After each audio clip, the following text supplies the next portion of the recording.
este tema de la narcopolítica como una narrativa para generar esta sensación, Sósimo Camacho, de que el gobierno del presidente López Obrador es exactamente lo mismo e incluso peor que los anteriores. Sí, Nancy Flores, nada más déjame comentar algo que ha pasado hace algunas horas. El gobierno del Reino Unido ya determinó este viernes extraditar al fundador de Wikileaks, Julian Assange, a Estados Unidos, donde enfrentará una condena de 175 años por haber difundido información, dice Estados Unidos, de carácter confidencial. Y tendremos que señalar que lo que difundió Julian Assange es información de interés público, donde documentó crímenes de guerra, crímenes de lesa humanidad cometidos por el gobierno de Estados Unidos y también fraudes que cometieron grandes empresarios al amparo de gobiernos poderosos como precisamente el de Estados Unidos. Julian Assange será extraditado, ya determinado. Lo determinó la ministra del Interior británica, quien ha aprobado la extradición de este fundador de Wikileaks y que, como decíamos, enfrentará una condena de 175 años más. Pues muy importante esta información. Esperemos que pronto la defensa pudiera hacer pues un análisis serio de esta propuesta que ha hecho el presidente López Obrador acerca de que se le dé asilo político a Julian Assange en nuestro país, puesto que se trata sin duda alguna de una persecución política, una de las peores persecuciones políticas que ha implicado a varios gobiernos de las naciones más poderosas, por supuesto encabezados por Estados Unidos. Y bueno, les decíamos que el día de hoy vamos a abordar este análisis tan importante que hizo el Tlatelolco Lab, este laboratorio digital para la democracia del Programa Universitario de Estudios sobre Democracia, Justicia y Sociedad de la Universidad Nacional Autónoma de México, acerca de la narrativa que posicionaron opinadores, periodistas y políticos de oposición, en la que señalaban una presunta alianza, y siguen señalando, entre el gobierno del presidente López Obrador y del partido Movimiento Regeneración Nacional, conocido como Morena, con el narcotráfico. Una narrativa que se ha construido sin ninguna evidencia, sin aportar pruebas, pero que busca instalar en el imaginario colectivo esta idea de que el gobierno actual pues es igual o peor que los gobiernos anteriores, y que se ha construido en medios de comunicación y también en redes sociales, muy particularmente en el caso de Twitter. El Tlatelolco Lab identificó que esta acusación pues justamente se remonta a inicios del sexenio del presidente López Obrador, vinculándolo a este primer mandatario con el narcotráfico, y que fue hasta la elección de 2021 cuando se comenzó a hablar en los medios de un supuesto pacto entre Morena y el crimen organizado. Así es, y esta campaña, que si bien está vigente, como bien comentas, Nancy Flores, desde 2021, días previos a la jornada electoral del pasado 6 de julio, se incrementó este número de tweets con hashtag que asociaban la palabra narco también con gobierno, con presidente, con AMLO, con Morena, y estos hashtags conformaron una narconarrativa que buscaba incidir en la propia conversación electoral que entonces obviamente tenía lugar precisamente con motivo de las elecciones. Así es, Sósimo, y bueno, ya tenemos a justamente los entrevistados en línea. Se trata del doctor Martín Sumaya Hernández, quien es experto en ciencias físicas por la UNAM.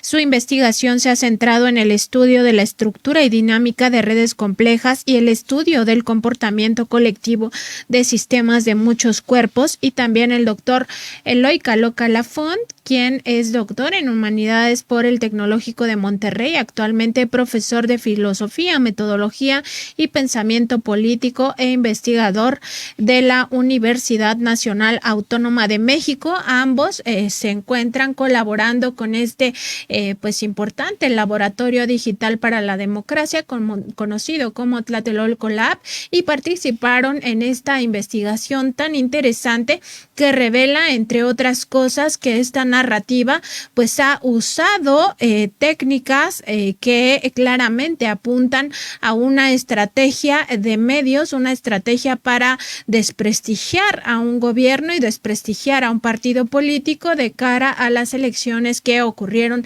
el pasado 6 de junio. Incluso se dice que algunas de estas cuentas que usaron los hashtags tuitearon o retuitearon cientos de veces en intervalos de 12 a 60 segundos. Muy buenos días, doctor Eloy Caloca, y también al doctor Martín Sumaya. Muy buenos días, Nancy y Sosimo. Un placer acompañarles, estar con ustedes. Buenos días, gracias por la invitación. Pues preguntarle primero al doctor Martín Sumaya Hernández que nos comente pues estas estrategias que se van colocando en redes sociales, sobre todo a partir de este análisis específico de la supuesta narcopolítica, y sobre todo cómo estos hashtags también se vinculan a bots, a estos pues estas cuentas falsas que buscan colocar narrativas. ¿Cuál ha sido la experiencia de analizar en este caso la narrativa de el supuesto vínculo entre el narcotráfico, el crimen organizado, el partido Morena y el gobierno del presidente López Obrador? ¿Cuáles han sido los principales hallazgos de esta investigación?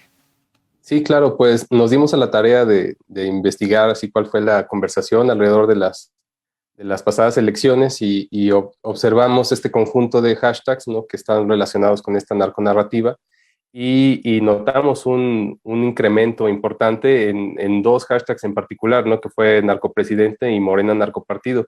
Entonces, en el análisis que realizamos, justo observamos que unos días antes, 2-3 días antes de la jornada electoral, estos hashtags se levantaron muchísimo, tuvieron un número de publicaciones mucho más alto que los días anteriores y bueno, ya cuando empezamos a observar también los hashtags que están alrededor de estos dos principales, observamos que hay pues toda un grupo ahí de hashtags relacionados con el mismo tema, ¿no? Que no aparecen de manera independiente, sino que todos aparecen de manera pues al mismo tiempo, ¿no?, en diferentes grupos, ¿no? Y todos estos hashtags en conjunto fueron los que conformaron esta narconarrativa, pues en el marco sobre todo de esta jornada electoral. Después, ¿no?, ya que identificamos estos hashtags que son los que están alimentando esta narrativa, pues nos dimos a la tarea de investigar un poco qué cuentas, ¿no?, fue el comportamiento de las cuentas que principalmente estuvo alimentándolos, y pues nos dimos cuenta que hay también ahí en el hilo, lo mostramos, una comunidad o varias comunidades de cuentas que fueron muy participativas, o sea, tuvieron al menos 100 publicaciones en estos días y de ahí hasta 500, 600. Y además del volumen de publicación importante de estas cuentas, o sea, son cuentas muy, muy interesadas en amplificar esta narrativa. Cuando observamos sus patrones de actividad, pues observamos que hay comportamientos que podrían no corresponder a personas, ¿no? Son estas ráfagas de publicación, ¿no? Son cuentas que por un periodo de tiempo están publicando rápidamente tweets o respuestas o retweets con estos hashtags, después entran en reposo y vuelven a activarse, ¿no? Tienen estos periodos de actividad, lo que pues, nos lleva a pensar que pues estas tendencias, estos hashtags, pues fueron en su mayoría pues organizados por estas cuentas en particular, ¿no? Así es.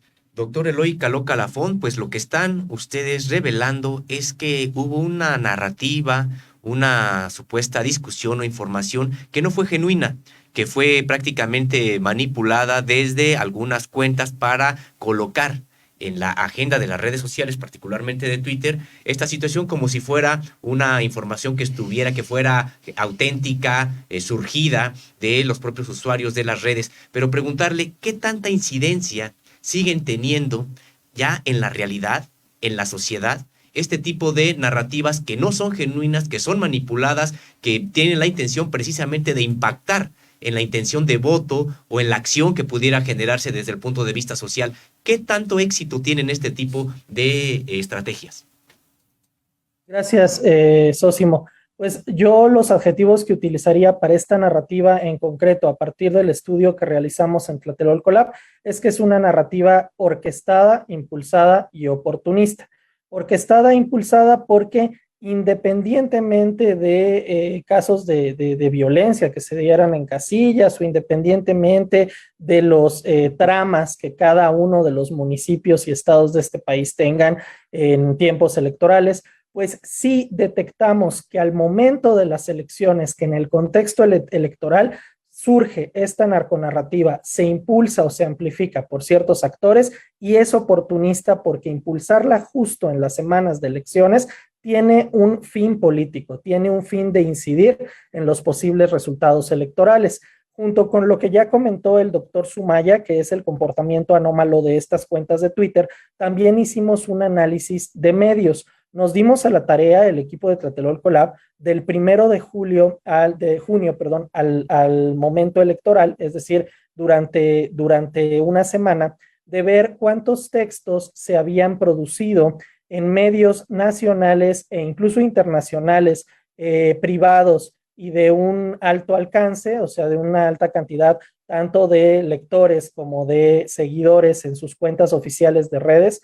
Y cuando observamos los textos en estos medios, vemos que hay más de 30 opinadores o columnistas que están colocando este tema en sus espacios de opinión. Estos analistas o periodistas o actores políticos se dividen en dos grandes grupos, Nancy y Sósimo. Unos de ellos son tanto periodistas o columnistas que habitualmente tienen un espacio en medios. Estamos hablando, por decir ejemplos, de Héctor de Mauleón, Eduardo Ruiz Gili, Ricardo Alemán, Carlos Alarraqui, Federico Reyes Heroles o Fernando García Ramírez, por supuesto Carlos Loret de Mola, que ha sido un opositor del gobierno actual ya de largo aliento.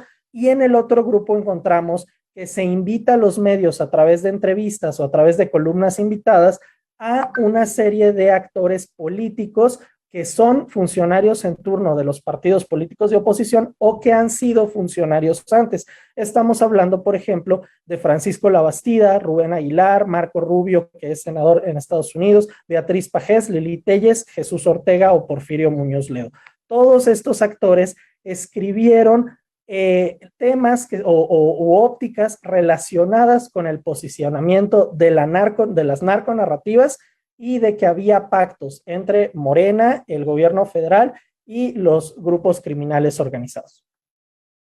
Y también preguntarle al doctor, Sumaya Hernández, pues justamente cómo pueden las personas, los usuarios de estas redes sociales, detectar estas estrategias digitales de manipulación de tráfico, cómo podemos pues ser más sensibles a no caer en la manipulación, a no pues generar este descontento y quizá pues de alguna manera ir haciendo una barrera para que estas estrategias no sean exitosas. ¿Se puede tener desde el punto de vista de cualquier usuario algunos elementos a la mano para decir estos son bots o estos personajes forman parte de una narrativa? Esta narrativa está tratando de impulsar una realidad que no existe.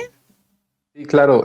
Bueno, o sea, no al nivel, ¿no?, del estudio que nosotros realizamos, porque, o sea, necesita ahí tener como acceso a ciertos tipos de datos y esto, pero, o sea, es cuando se identifica, por ejemplo, uno va así en Twitter, ¿no?, a buscar el hashtag narcopresidente, ¿no?, en particular, o Morena narcopartido, y empieza a ver uno las publicaciones, se puede identificar algunas cuentas que, por ejemplo, hemos visto que solamente responden a otros tweets con una serie de hashtags, o sea, no ponen ningún contenido, no dan más información ni nada, solamente contestan o hacen retweets con una serie de hashtags, ¿no? Y uno ve ese comportamiento que es igual, ¿no? Es similar.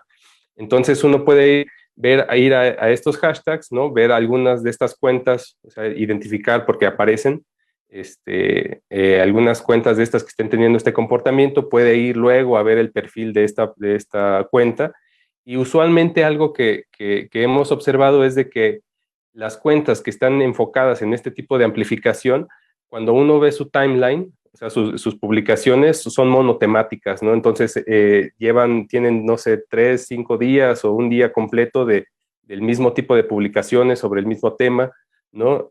También cuando entra uno al perfil de este tipo de cuentas, en la parte superior derecha aparecen las imágenes, ¿no?, que comparte esta cuenta, y usualmente se ven que son las mismas, o sea, hay imágenes repetidas, ¿no? Entonces, ese tipo de elementos nos puede dar información a un usuario común y corriente sobre que estas cuentas que están participando en estos otros hashtags pues no son genuinas, ¿no? Sí necesita hacer varios pasos, ¿no? Picarla acá, entrar al perfil de la cuenta, etcétera, pero o sea, en ese espíritu como de investigador también, ¿no? De un usuario común para poder desentrañar esta conversación, pues podría ser esa ruta, ¿no?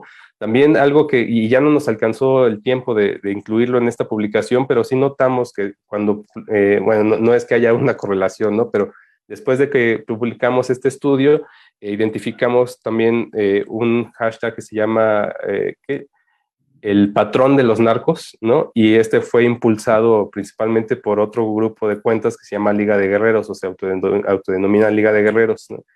Entonces, es buscar como ese tipo de conexiones y ahí sí se nota, es clarísimo que este hashtag, en particular este último que estoy hablando, fue impulsado por este tipo de cuentas, ¿no? Entonces también se puede ver, en el caso de Liga de Guerreros es muy evidente, en las imágenes de perfiles de estas cuentas que están retuiteando este hashtag, pues son plantillas, ¿no? También se ven, tienen una identidad muy clara, siempre tienen el mismo discurso, etcétera, ¿no? Entonces, no es como tan fácil, ¿no?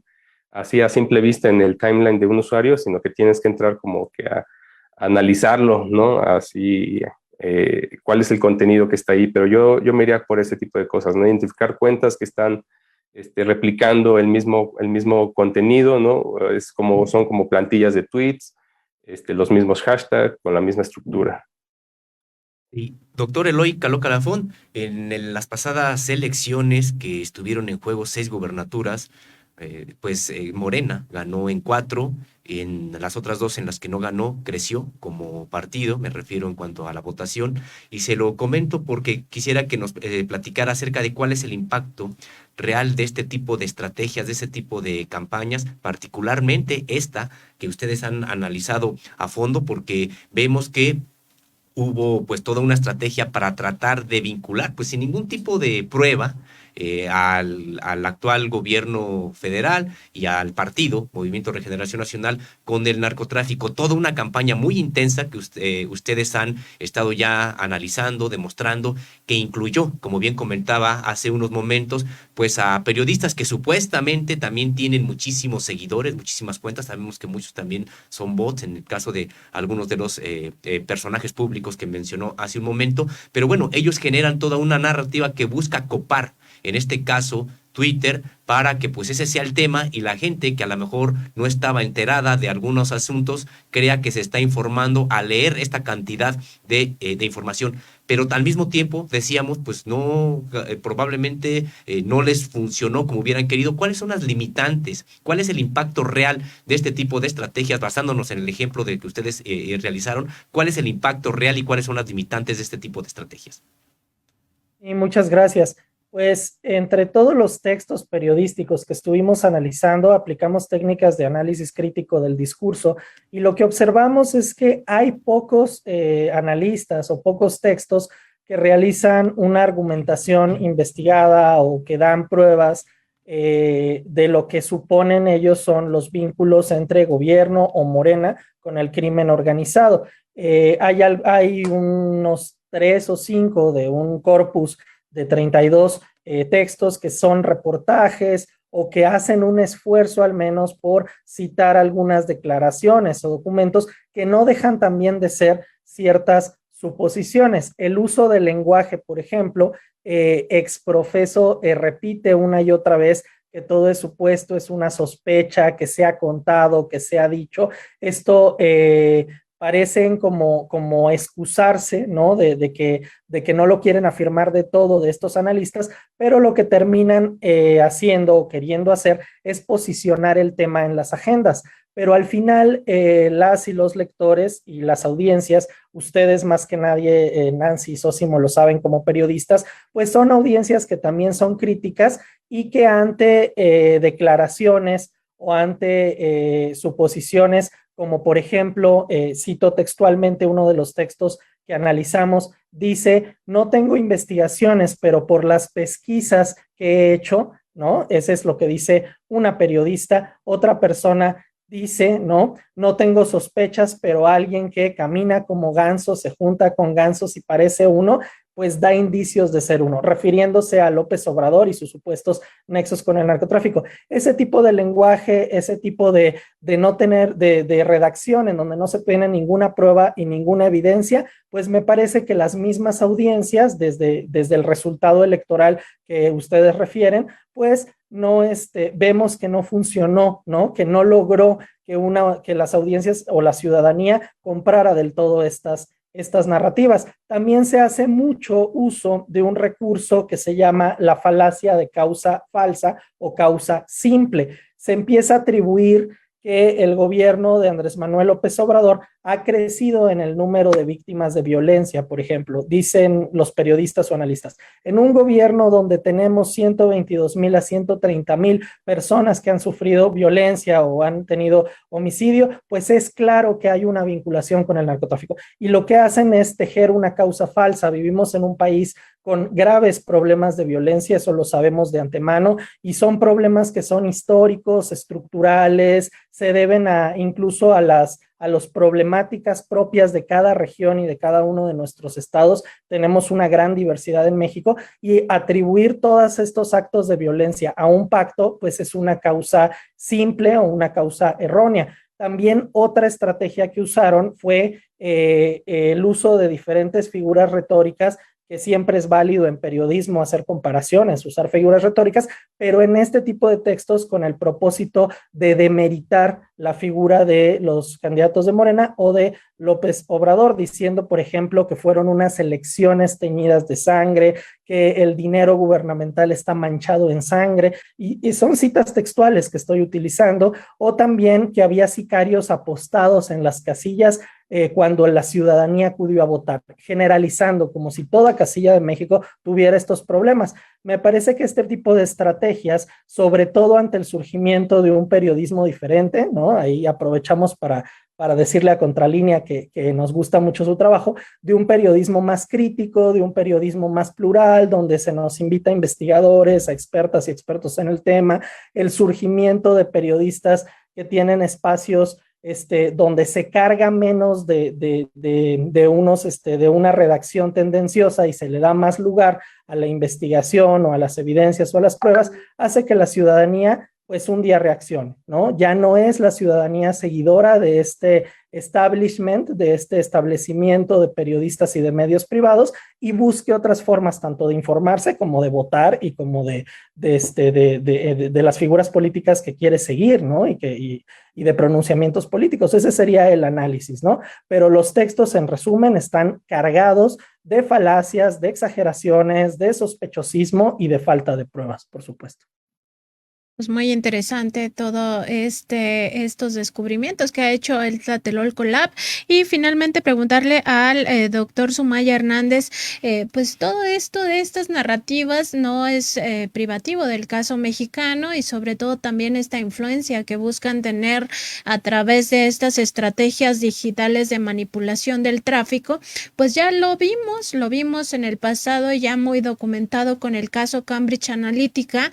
Sin embargo, lo que vemos siempre es como una impunidad hacia las empresas, sobre todo Facebook, Twitter, estas grandes empresas, incluso Google, pues que no tienen prácticamente repercusiones o no se les obliga a cancelar, en el caso de Twitter, por ejemplo, estas cuentas de bots, hacer una limpieza permanente del ciberespacio para que esto no siga ocurriendo, esta tendencia o esta digamos, esta búsqueda de incidir en el voto de los electores. Y en el caso de México, pues es claro que con total impunidad se ha lanzado por años esta campaña, una campaña que, como ustedes bien documentaron, inició prácticamente de la mano del gobierno del presidente López Obrador, sin ninguna prueba, sin ninguna evidencia, sin ningún dato duro, y las empresas siguen impunes. ¿Qué responsabilidad tendrían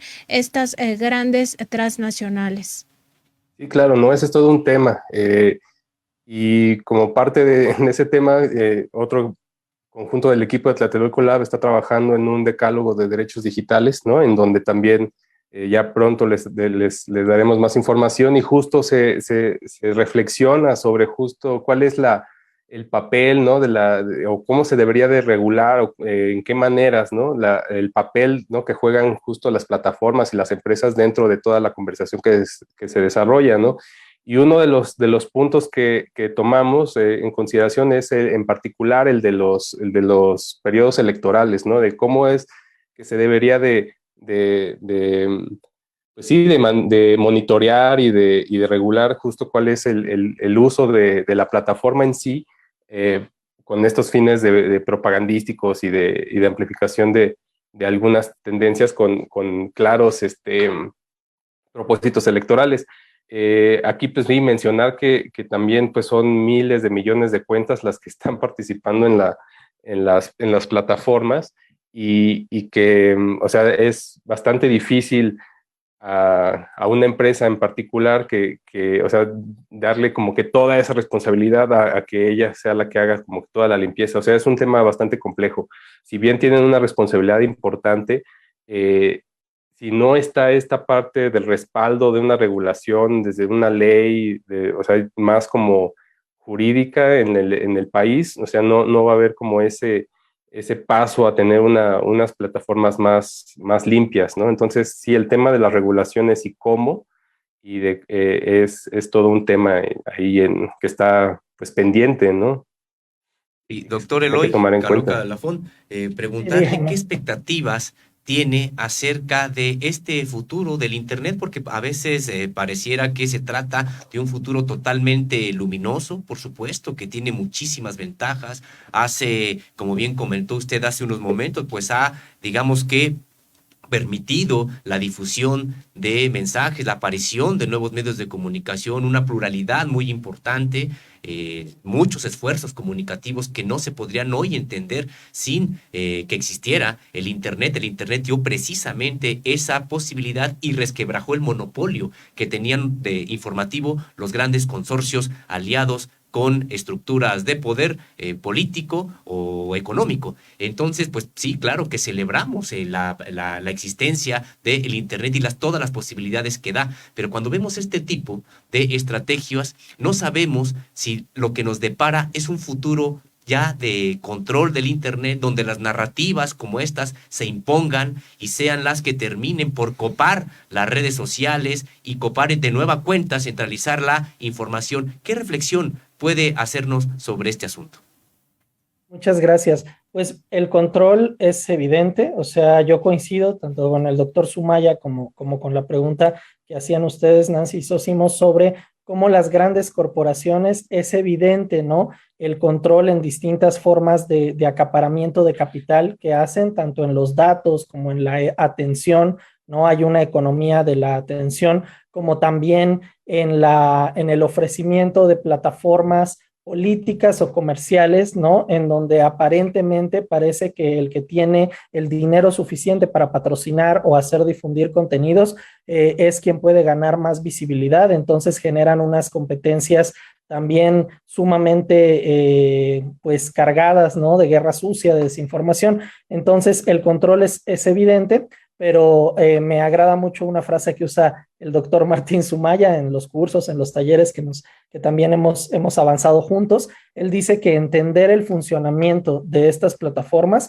entender toda la forma en que sus algoritmos, en que se hace la distribución de sus contenidos, en que funcionan estas cuentas anómalas, es la mejor forma, es la forma que tienen estos actores de guerra sucia para intervenir en ellas, pero es la mejor forma que las y los ciudadanos también tenemos para poder pasar a hacer un uso crítico y un uso responsable de estas plataformas sociodigitales en relación con la información que recibimos, con a las formas de organización social en las que participamos o todos los pronunciamientos que hacemos, ¿no? Entonces, esa sería la reflexión que tenemos como Tlatelolco Lab, citando al doctor Sumaya, que entender el funcionamiento y la articulación de distintas variables y aspectos dentro de estas plataformas puede promover los únicos modos para revertir estos mecanismos de control y ser ciudadanías mucho más responsables y activas. Pues esperemos que esto se cumpla en el corto plazo y que todos los usuarios de estas redes sociales tengamos las herramientas para enfrentarnos a estas estrategias y no ser manipulados. Les agradecemos mucho, por supuesto, estas reflexiones, sobre todo el análisis que han hecho de estas narrativas, tanto al doctor Martín Sumaya Hernández como al doctor Eloy Caloca Lafont, ambos investigadores de la Universidad Nacional Autónoma de México y también pues colaboradores de este Tlatelolco Lab, importante laboratorio digital para la democracia, que ha hecho pues bastantes análisis muy interesantes todos ellos, y les extendemos por supuesto una invitación para que tengamos colaboraciones más frecuentes acerca de estos análisis tan importantes que hacen. Muchas gracias, muy buenos días. Gracias, Nancy. Consulten las redes de Tlatelolco Lab en Twitter y en Facebook, Instagram, etcétera. Muchas gracias. Muchas gracias. Hasta luego.